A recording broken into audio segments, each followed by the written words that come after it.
Hola, bienvenido. Baja conmigo al abismo y déjate envolver por el miedo. Te habla el Magista.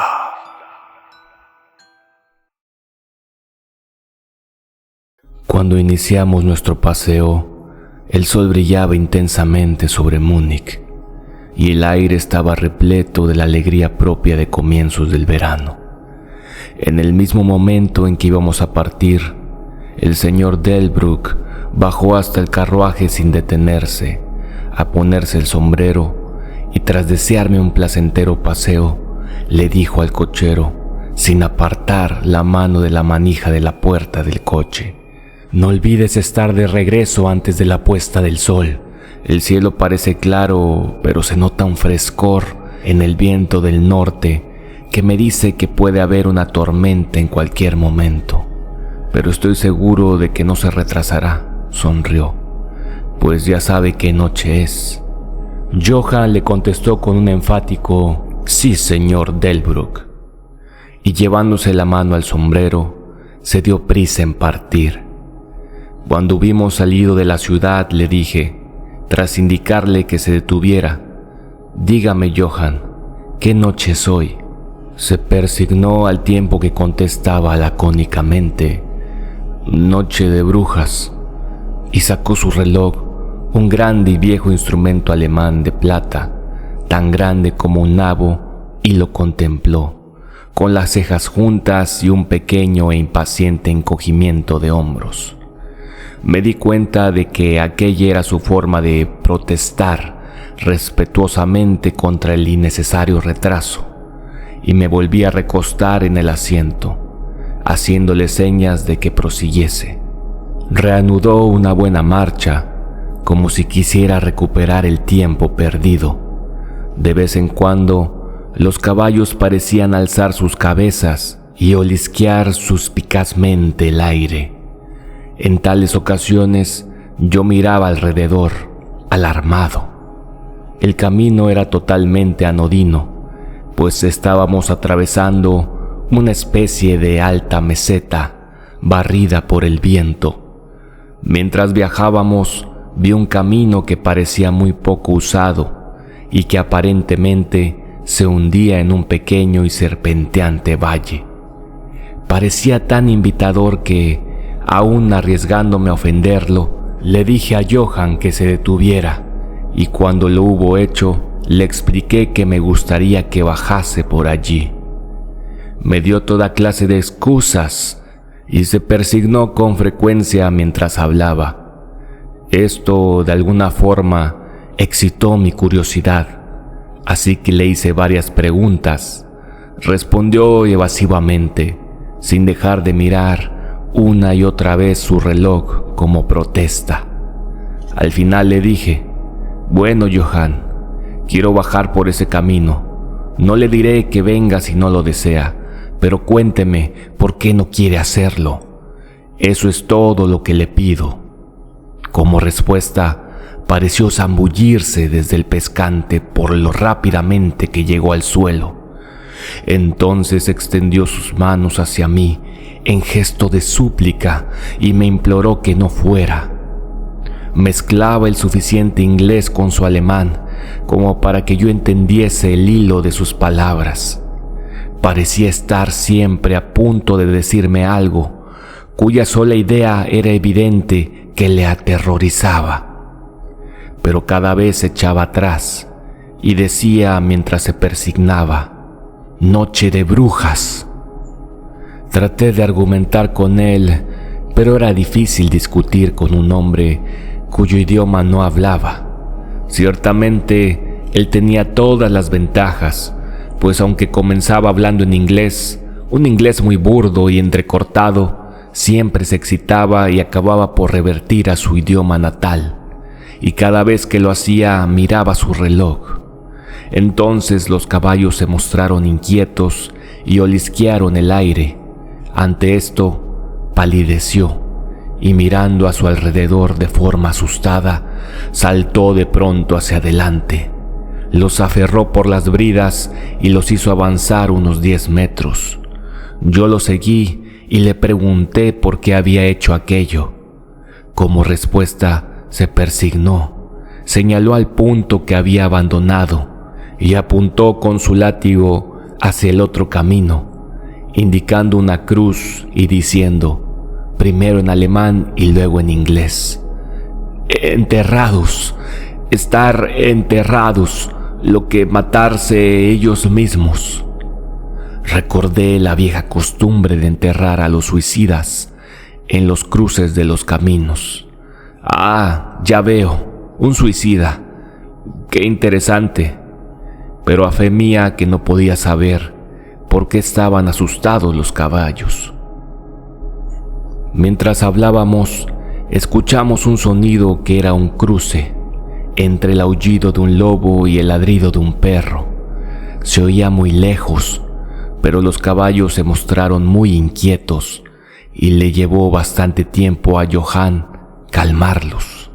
Estaba muy pálido y dijo: suena como lobo, pero no hay lobos aquí y ahora. ¿No?, pregunté inquisitivamente. ¿Hace ya mucho tiempo desde que los lobos estuvieron tan cerca de la ciudad? Mucho, contestó. En primavera y verano, pero con la nieve lobos no ir lejos. Mientras acariciaba a los caballos y trataba de calmarlos, oscuras nubes comenzaron a pasar rápidas por el cielo. El sol desapareció y una bocanada de aire frío sopló sobre nosotros. No obstante, tan solo fue un soplo y más parecía un aviso que una realidad, pues el sol volvió a salir brillante. Johann miró hacia el horizonte, haciendo visera con su mano, y dijo: la tormenta de nieve venir dentro de mucho o poco. Luego miró de nuevo su reloj y, manteniendo firmemente las riendas, pues los caballos seguían manoteando inquietos y agitando sus cabezas, subió al pescante como si hubiera llegado el momento de proseguir nuestro viaje. Me sentía un tanto obstinado y no subí inmediatamente al carruaje. Hábleme del lugar al que lleva este camino, le dije y señalé hacia abajo. Se persignó de nuevo y murmuró una plegaria antes de responderme. Es maldito. ¿Qué es lo maldito?, inquirí. El pueblo. Entonces, ¿hay un pueblo? No, nadie vive allá desde cientos de años. Me devoraba la curiosidad. Pero dijo que había un pueblo. Había. ¿Y qué pasa ahora? Como respuesta, se lanzó a desgranar una larga historia en alemán y en inglés, tan mezclados que casi no podía comprender lo que decía, pero a grandes rasgos logré entender que hacía muchos cientos de años habían muerto allí personas que habían sido enterradas, y se habían oído ruidos bajo la tierra, y cuando se abrieron las fosas se hallaron a los hombres y mujeres con el aspecto de vivos y las bocas rojas llenas de sangre, y por eso, buscando salvar sus vidas y sus almas, los que quedaron huyeron a otros lugares donde los vivos vivían y los muertos estaban muertos, y no otra cosa. Evidentemente tenía miedo de pronunciar las últimas palabras. Mientras avanzaba en su narración, se iba emocionando más y más. Parecía como si su imaginación se hubiera desbocado y terminó en un verdadero paroxismo de terror. Blanco el rostro, sudoroso, tembloroso y mirando a su alrededor, como si esperase que alguna horrible presencia se fuera a manifestar allí mismo, en la llanura abierta bajo la luz del sol. Finalmente, en una agonía de desesperación, gritó: «¡Noche de brujas!», e hizo una seña hacia el vehículo, indicándome que subiera. Mi sangre inglesa hirvió ante esto, y echándome hacia atrás dije: «¿Tiene usted miedo, Johann? ¿Tiene usted miedo? Regrese, yo volveré solo. Un paseo a pie me sentará bien». La puerta del carruaje estaba abierta. Tomé del asiento el bastón de roble que siempre llevo en mis excursiones y cerré la puerta. Señalé el camino de regreso a Múnich y repetí: regrese, Johann. La noche de brujas no tiene nada que ver con los ingleses. Los caballos estaban ahora más inquietos que nunca y Johann intentaba retenerlos mientras me imploraba emocionadamente que no cometiera tal locura. Me daba pena el pobre hombre. Parecía sincero. No obstante, no pude evitar el echarme a reír. Ya había perdido todo rastro de inglés en sus palabras. En su ansiedad había olvidado que la única forma que tenía de hacerme comprender era hablar en mi idioma, así que chapurrió su alemán nativo. Comenzaba a ser algo tedioso. Tras señalar la dirección, exclamé: ¡regrese! Y me di la vuelta para bajar por el camino lateral hacia el valle. Con un gesto de desesperación, Johann volvió sus caballos hacia Múnich. Me apoyé sobre mi bastón y lo contemplé alejarse. Marchó lentamente por un momento. Luego, sobre la cima de una colina, apareció un hombre alto y delgado. No podía verlo muy bien a aquella distancia. Cuando se acercó a los caballos, estos comenzaron a encabritarse y a patear. Luego relincharon aterrorizados y echaron a correr locamente. Los contemplé perderse de vista y luego busqué al extraño, pero me di cuenta de que también él había desaparecido. Me volví con ánimo tranquilo hacia el camino lateral que bajaba hacia el profundo valle que tanto había preocupado a Johann. Por lo que podía ver, no había ni la más mínima razón para esta preocupación, y diría que caminé durante un par de horas sin pensar en el tiempo ni en la distancia, y ciertamente sin ver ni persona ni casa alguna. En lo que a aquel lugar se refería, era una verdadera desolación. Pero no me di cuenta de esta particularidad hasta que al dar la vuelta a un recodo del camino, llegué hasta el disperso lindero de un bosque. Entonces me di cuenta de que inconscientemente había quedado impresionado por la desolación de los lugares por los que acababa de pasar. Me senté para descansar y comencé a mirar a mi alrededor. Me fijé en que el aire era mucho más frío que cuando había iniciado mi camino. Parecía rodearme un sonido susurrante en el que se oía de vez en cuando, muy en lo alto, algo así como un rugido apagado. Miré hacia arriba y pude ver que grandes y densas nubes corrían rápidas por el cielo, de norte a sur, a una gran altura. Eran los signos de una tormenta que se aproximaba por algún lejano estrato de aire. Noté un poco de frío y pensando que era por haberme sentado tras la caminata, reinicié mi paseo. El terreno que cruzaba ahora era mucho más pintoresco. No había ningún punto especial digno de mención, pero en todo él se notaba cierto encanto y belleza. No pensé más en el tiempo y fue solo cuando empezó a hacerse notar el oscurecimiento del sol que comencé a preocuparme acerca de cómo hallar el camino de vuelta. Había desaparecido la brillantez del día. El aire era frío y el vuelo de las nubes allá en lo alto mucho más evidente.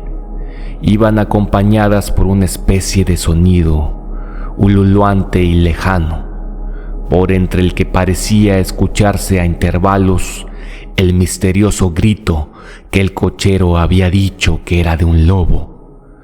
Dudé un momento, pero había prometido ver el pueblo abandonado, así que proseguí, y de pronto llegué a una amplia extensión de terreno llano, cerrado por las colinas que lo rodeaban. Las laderas de estas estaban cubiertas de árboles que descendían hasta la llanura, formando grupos en las suaves pendientes y depresiones visibles aquí y allá. Seguí con la vista el serpentear del camino y vi que trazaba una curva cerca de uno de los más densos grupos de árboles y luego se perdía tras él. Mientras miraba, noté un hálito helado en el aire y comenzó a nevar. Pensé en los primeros kilómetros de terreno desguarnecido por los que había pasado y me apresuré a buscar cobijo en el bosque de enfrente. El cielo se fue volviendo cada vez más oscuro y a mi alrededor se veía una brillante alfombra blanca, cuyos extremos más lejanos se perdían en una nebulosa vaguedad. Aún se podía ver el camino, pero mal, y cuando corría por el llano no quedaban tan marcados sus límites como cuando seguía las hondonadas, y al poco me di cuenta de que debía haberme apartado del mismo, pues dejé de notar bajo mis pies la dura superficie y me hundí en tierra blanda. Entonces el viento se hizo más fuerte y sopló con creciente fuerza hasta que casi me arrastró. El aire se volvió totalmente helado y comencé a sufrir los efectos del frío a pesar del ejercicio.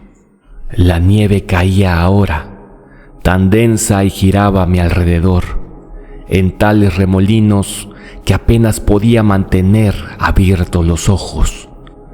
De vez en cuando el cielo era desgarrado por un centellante relámpago y a su luz solo podía ver frente a mí una gran masa de árboles, principalmente cipreses y tejos, completamente cubiertos de nieve.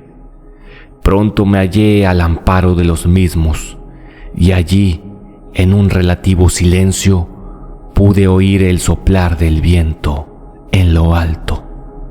En aquel momento, la oscuridad de la tormenta se había fundido con la de la noche, pero su furia parecía estar abatiéndose. Tan solo regresaba en tremendos resoplidos o estallidos. En aquellos momentos, el escalofriante aullido del lobo pareció despertar el eco de muchos sonidos similares a mi alrededor. En ocasiones, a través de la oscura masa de las nubes, se veía un perdido rayo de luna que iluminaba el terreno y que me dejaba ver que estaba al borde de una densa masa de cipreses y tejos. Como había dejado de nevar, salí de mi refugio y comencé a investigar más a fondo los alrededores. Me parecía que entre tantos viejos cimientos, como había pasado en mi camino, quizá hallase una casa aún en pie, que aunque estuviese en ruinas me diese algo de cobijo. Mientras rodeaba el perímetro del bosquecillo, me di cuenta de que una pared baja lo cercaba, y siguiéndola hallé una abertura. Allí los cipreses formaban un camino que llevaba hasta la cuadrada masa de algún tipo de edificio. No obstante, en el mismo momento en que la divisé, las errantes nubes oscurecieron la luna, y atravesé el sendero en tinieblas. El viento debió de hacerse más frío, pues noté que me estremecía mientras caminaba, pero tenía esperanzas de hallar un refugio, así que proseguí mi camino a ciegas. Me detuve, pues se produjo un repentino silencio. La tormenta había pasado, y quizá en simpatía con el silencio de la naturaleza, mi corazón pareció dejar de latir, pero eso fue tan solo momentáneo, pues repentinamente la luz de la luna se abrió paso por entre las nubes, mostrándome que me hallaba en un cementerio, y que el objeto cuadrado situado frente a mí era una enorme tumba de mármol, tan blanca como la nieve que lo cubría todo. Con la luz de la luna llegó un tremendo suspiro de la tormenta, que pareció reanudar su carrera con un largo y grave aullido, como el de muchos perros o lobos. Me sentía sorprendido, y noté que el frío me calaba hondo hasta mi interior. Entonces, mientras la oleada de luz lunar seguía cayendo sobre la tumba de mármol, la tormenta dio muestras de reiniciarse, como si quisiera volver atrás. Impulsado por alguna especie de fascinación, me aproximé a la sepultura para ver de quién era y por qué una construcción así se alzaba solitaria en semejante lugar. La rodeé y leí sobre la puerta dórica en alemán: Condesa Dollingen de Grants, en Estiria, buscó y halló la muerte en 1801. En la parte alta del túmulo y atravesando aparentemente el mármol, pues la estructura estaba formada por unos pocos bloques macizos, se veía una gran vigueta o estaca de hierro. Me dirigí hacia la parte de atrás y leí, esculpida con grandes letras cirílicas: los muertos viajan deprisa. Había algo tan extraño y fuera del usual en todo aquello que me hizo sentir mal y casi desfallecí. Por primera vez empecé a desear haber seguido el consejo de Johann, y en aquel momento me invadió un pensamiento que, en medio de aquellas misteriosas circunstancias, me produjo un terrible estremecimiento. Era la noche de brujas. La noche de brujas en la que, según las creencias de millones de personas, el diablo andaba suelto, en la que se abrían las tumbas y los muertos salían a pasear, en la que todas las cosas maléficas de la tierra, el mar y el aire celebraban su reunión, y estaba en el preciso lugar que el cochero había rehuido. Aquel era el pueblo abandonado hacía siglos. Allí era donde se encontraba la suicida, y en ese lugar me encontraba yo ahora solo, sin ayuda, temblando de frío en medio de una nevada y con una fuerte tormenta formándose a mi alrededor. Fue necesaria toda mi filosofía, toda la religión que me habían enseñado, todo mi coraje, para no derrumbarme en un paroxismo de terror. Y entonces un verdadero tornado estalló a mi alrededor. El suelo se estremeció como si millares de caballos galopasen sobre él, y esta vez la tormenta llevaba en sus gélidas alas no nieve, sino un enorme granizo que cayó con tal violencia que parecía haber sido lanzado por los míticos honderos baleáricos. Piedras de granizo que aplastaban hojas y ramas, y que negaban la protección de los cipreses, como si en lugar de árboles hubieran sido espigas de cereal. Al primer momento corrí hasta el árbol más cercano, pero pronto me vi obligado a abandonarlo y buscar el único punto que parecía favorecer un refugio: la profunda puerta dórica de la tumba de mármol. Allí, acurrucado contra la enorme puerta de bronce, conseguí una cierta protección contra la caída del granizo, pues ahora solo me golpeaba al rebotar contra el suelo y los costados del mármol. Al apoyarme contra la puerta, ésta se movió ligeramente y se abrió un poco hacia adentro. Incluso el refugio de una tumba era bienvenido en medio de aquella despiadada tempestad, y estaba a punto de entrar en ella cuando se produjo el destello de un relámpago que iluminó toda la extensión del cielo. En aquel instante, lo juro por mi vida, vi, pues mis ojos estaban vueltos hacia la oscuridad del interior, a una bella mujer, de mejillas rosadas y rojos labios, aparentemente dormida sobre un féretro. Mientras el trueno estallaba en lo alto, fui atrapado como por la mano de un gigante y lanzado hacia la tormenta. Todo aquello fue tan repentino que antes de que me llegara el impacto, tanto moral como físico, me encontré bajo la lluvia de piedras. Al mismo tiempo, tuve la extraña y absorbente sensación de que no estaba solo. Miré hacia el túmulo y en aquel mismo momento se produjo otro cegador relámpago que pareció golpear la estaca de hierro que dominaba el monumento y llegar por ella hasta el suelo, resquebrajando, desmenuzando el mármol como en un estallido de llamas. La mujer muerta se alzó en un momento de agonía, lamida por las llamas, y su amargo alarido de dolor fue ahogado por el trueno. La última cosa que oí fue esa horrible mezcla de sonidos, pues de nuevo fui aferrado por la gigantesca mano y arrastrado.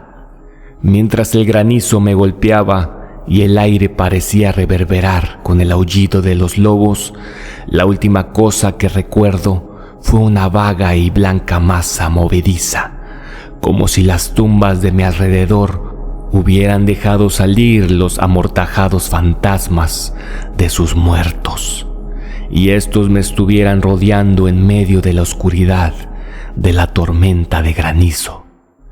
Gradualmente volvió a mí una especie de confuso inicio de conciencia, luego una sensación de cansancio aniquilador. Durante un momento no recordé nada, pero poco a poco volvieron mis sentidos.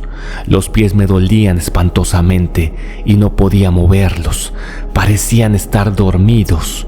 Notaba una sensación gélida en mi nuca y a todo lo largo de mi espina dorsal. Y mis orejas, como mis pies, estaban muertas y sin embargo me atormentaban. Pero sobre mi pecho notaba una sensación de calor que en comparación resultaba deliciosa. Era como una pesadilla física, si es que uno puede usar tal expresión, pues un enorme peso sobre mi pecho me impedía respirar normalmente. Ese periodo de semiletargo pareció durar largo rato, y mientras transcurría debí de dormir o delirar. Luego sentí una sensación de repugnancia, como en los primeros momentos de un mareo, y un imperioso deseo de liberarme de algo, aunque no sabía de qué. Me rodeaba un descomunal silencio, como si todo el mundo estuviese dormido o muerto, roto tan solo por el suave jadeo de algún animal cercano. Noté un cálido lametón en mi cuello, y entonces me llegó la conciencia de la terrible verdad, que me heló hasta los huesos e hizo que se congelara la sangre en mis venas. Había algún animal recostado sobre mí y ahora lamía mi garganta. No me atrevía a agitarme, pues algún instinto de prudencia me obligaba a seguir inmóvil. Pero la bestia pareció darse cuenta de que había producido algún cambio en mí, pues levantó la cabeza. Por entre mis pestañas vi sobre mí los dos grandes ojos llameantes de un gigantesco lobo. Sus aguzados caninos brillaban en la abierta boca roja y pude notar su acre respiración sobre mi boca. Durante otro tiempo lo olvidé todo. Luego escuché un gruñido, seguido por un aullido y luego por otro y otro. Después, aparentemente muy lejos, escuché un ¡hey! ¡hey!, como de muchas voces gritando al unísono. Alcé cautivamente la cabeza y miré en la dirección de la que llegaba el sonido, pero el cementerio bloqueaba mi visión. El lobo seguía aullando de una manera extraña y un resplandor rojizo comenzó a moverse por entre los cipreses, como siguiendo el sonido.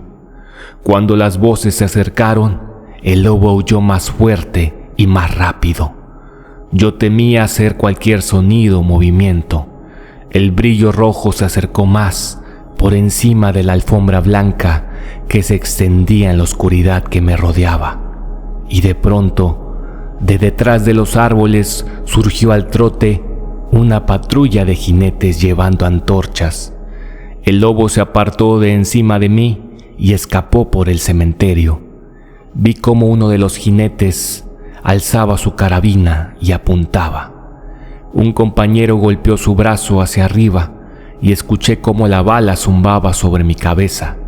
Evidentemente me había tomado por el lobo. Otro divisó al animal mientras se alejaba y se oyó un disparo. Luego, al galope, la patrulla avanzó, algunos hacia mí y otros siguiendo al lobo, mientras éste desaparecía por entre los cipreses. Mientras se aproximaban, traté de moverme. No lo logré, aunque podía ver y oír todo lo que sucedía a mi alrededor. 2 o 3 de los soldados saltaron de sus montaduras y se arrodillaron a mi lado. Uno de ellos alzó mi cabeza y colocó su mano sobre mi corazón. «Buenas noticias, camaradas», gritó. «Su corazón todavía late». Entonces vertieron algo de brandy entre mis labios. Me dio vigor y fui capaz de abrir del todo los ojos y mirar a mi alrededor. Por entre los árboles se movían luces y sombras, y oí cómo los hombres se llamaban los unos a los otros. Se agruparon lanzando asustadas exclamaciones, y las luces centellaron cuando los otros entraron amontonados en el cementerio. Cuando los primeros llegaron hasta nosotros, los que me rodeaban preguntaron ansiosos: «¿Lo hallaron?». La respuesta fue apresurada: No, vámonos, pronto. Este no es el lugar para quedarse, y menos en esta noche». «¿Qué era?», preguntaron en varios tonos de voz.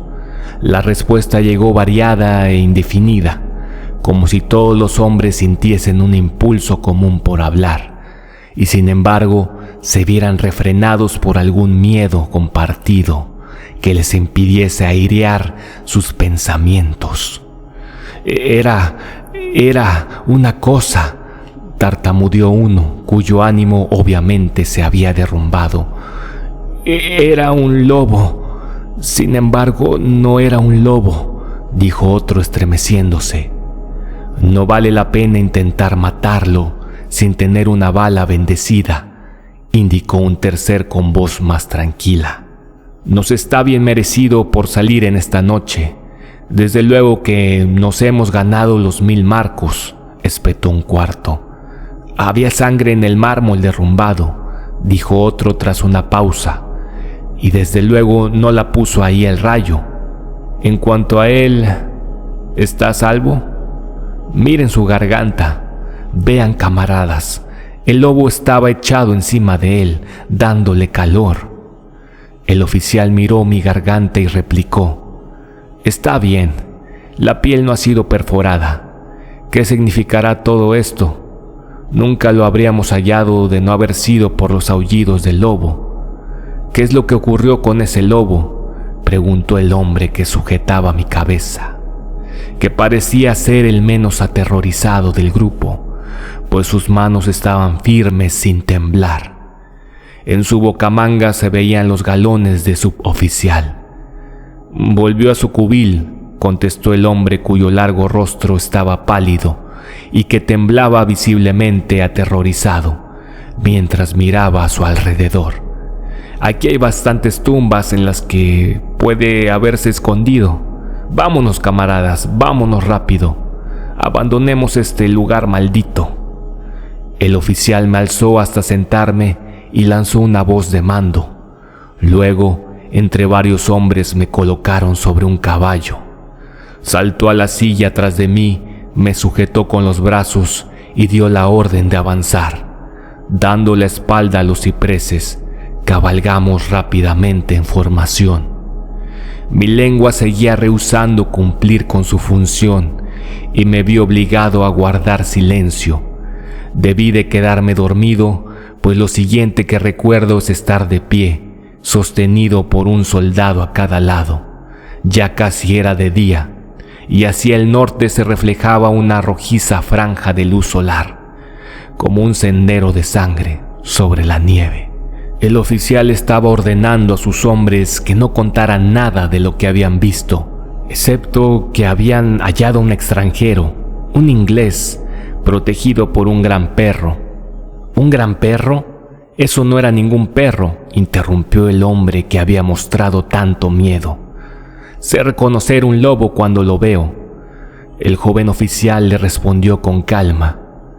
Dije un perro. ¿Perro?, reiteró irónicamente el otro. Resultaba evidente que su valor estaba ascendiendo con el sol, y señalándome dijo: «Mírele la garganta, ¿es eso obra de un perro, señor?». Instintivamente alcé una mano al cuello, y al tocármelo grité de dolor. Los hombres se arremolinaron para mirar, algunos bajando de sus sillas, y de nuevo se oyó la calmada voz del joven oficial. «Un perro, he dicho. Si contamos alguna otra cosa, se reirán de nosotros». Entonces monté tras uno de los soldados y entramos en los suburbios de Múnich. Allí encontramos un carruaje al que me subieron y que me llevó al hotel. El oficial me acompañó en el vehículo, mientras un soldado nos seguía, llevando su caballo, y los demás regresaban al cuartel. Cuando llegamos, el señor Delbrück bajó tan rápidamente las escaleras para salir a mi encuentro que se hizo evidente que había estado mirando desde adentro. Me sujetó con ambas manos y me llevó solícito al interior. El oficial hizo un saludo y se dio la vuelta para alejarse, pero al darme cuenta, insistí en que me acompañara a mis habitaciones. Mientras tomábamos un vaso de vino, le di las gracias efusivamente a él y a sus camaradas por haberme salvado. Él se limitó a responder que se sentía muy satisfecho y que el señor Delbrück ya había dado los pasos necesarios para gratificar el grupo de rescate. Ante esta ambigua explicación, el señor Delbrück sonrió mientras el oficial se excusaba, alegando tener que cumplir con sus obligaciones, y se retiraba. «Pero, señor Delbrück», interrogué, «¿cómo y por qué me buscaron los soldados?». Se encogió de hombros, como no dándole importancia a lo que había hecho, y replicó: «Tuve la suerte de que el comandante del regimiento en el que serví me autorizara a pedir voluntarios». «Pero, ¿cómo supo que estaba perdido?», le pregunté. «El cochero regresó con los restos de su carruaje, que resultó destrozado cuando los caballos se desbocaron. ¿Y por eso envió a un grupo de soldados en mi búsqueda?». «No», me respondió. «Pero antes de que llegase el cochero, recibí este telegrama del boyardo de que es usted huésped», y sacó del bolsillo un telegrama que me entregó y leí: «Estimado Delbrück, tenga cuidado con mi huésped, su seguridad me es preciosa. Si algo le ocurriera o lo echasen a faltar, no ahorre medios para hallarle y garantizar su seguridad. Es inglés y por consiguiente aventurero. A menudo hay peligro con la nieve y los lobos en la noche. No pierda un momento si teme que le haya ocurrido algo. Respaldaré su celo con mi fortuna. Drácula». Mientras sostenía el telegrama en mi mano, la habitación pareció girar a mi alrededor, y si el atento señor Delbrück no me hubiera sostenido, creo que me hubiera desplomado. Había algo tan extraño en todo aquello, algo tan fuera de lo corriente e imposible de imaginar, que me pareció ser en alguna manera el juguete de enormes fuerzas. Y esta sola idea me paralizó. Ciertamente me hallaba bajo alguna clase de misteriosa protección. Desde un lejano país había llegado, justo a tiempo, un mensaje que me había arrancado del peligro, de esta congelación y de las mandíbulas del lobo. Gracias por acompañarme en este abismo de terror y sufrimiento. Se despide el Magista.